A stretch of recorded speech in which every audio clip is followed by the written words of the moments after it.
welcome back to another video. Wrapping up a super busy year, but I figured I would give you guys a general update on the 𝙤𝙠𝙚. So let's get into it.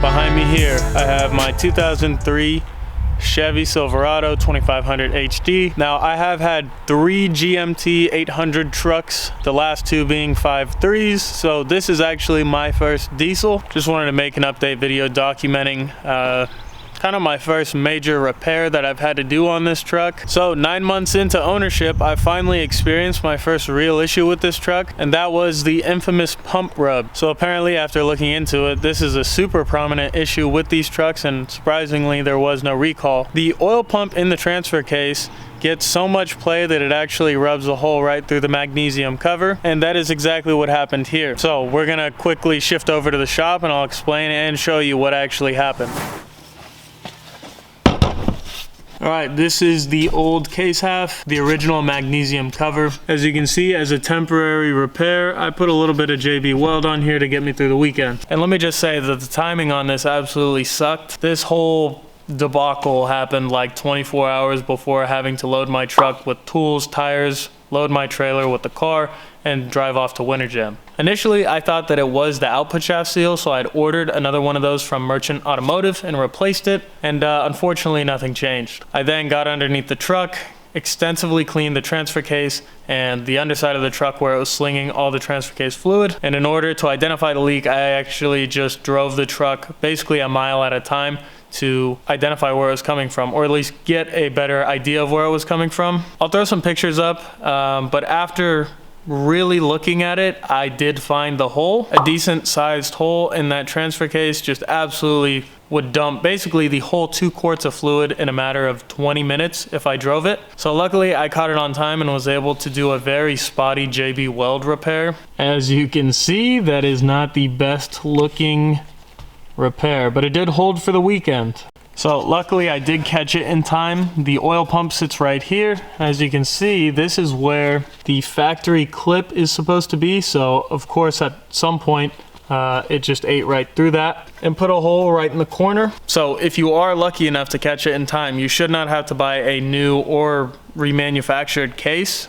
So I actually purchased a new case half from Rigid Axle. The Merchant Automotive one, I don't know what the difference is between these 2 options, but I know that it's way more expensive, and I was trying to fix this as fast and affordable as possible. So I think all in, I was like 350 bucks in parts. And then it did take me quite a while, I'm not gonna lie. If I did it again, of course, I'd be a little bit faster, but it was kind of a pain. Not so much the actual procedure, but just with how heavy the transfer case is, if you are doing this by yourself, it is a lot of effort. Getting it out of the truck was one thing, but actually hoisting it back into the truck without a jack, which I do not recommend. I recommend having a transmission jack or even a floor jack, because I did this basically hoisting it with my legs onto the cross member and then onto the transmission. It's super straightforward. Really all you have to do is disconnect the 2 drive shafts and drop the cross member so you can access the nut on the very bottom. Everything else is accessible without that. I did not drop the cross member all the way.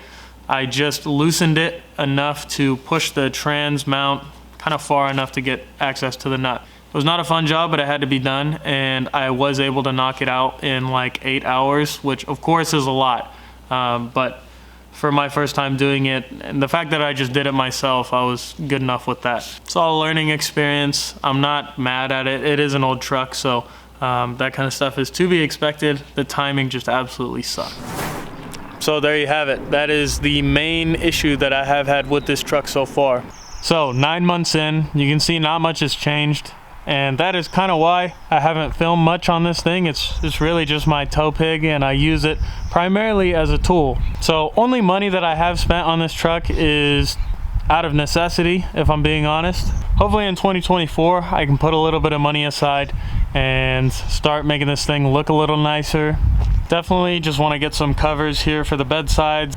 I have the drop-in D-rings that I need to install. Absolutely most necessary, need to invest in some new taillights. Though I do appreciate the look of some wides in that truck stance. You guys know me, my style is of course OEM plus, so I'll probably just upgrade to some Denali stocks on this. Keep the tire size 35 and then just size up with the diameter of the wheel. Definitely want to add a lift pump just to extend the life of the CP3, and I think at some point I will be doing injectors soon, out of necessity or not. The truck currently doesn't have any issues, but that is something I would like to do for peace of mind. So we have this very nice aluminum cover from Rigid Axle. We should not run into that pump rub situation ever again. I did actually add the case saver plate when I replaced this case too, so we really shouldn't have to deal with that. There you have it. The tow rig has been pretty good aside from that pump rub situation. Plenty more to do with this truck, and there's a lot of things that I want to change in the upcoming year. Hopefully I'll be getting some more truck content out in 2024. Thank you guys for watching. I'll see you in the next one. Peace.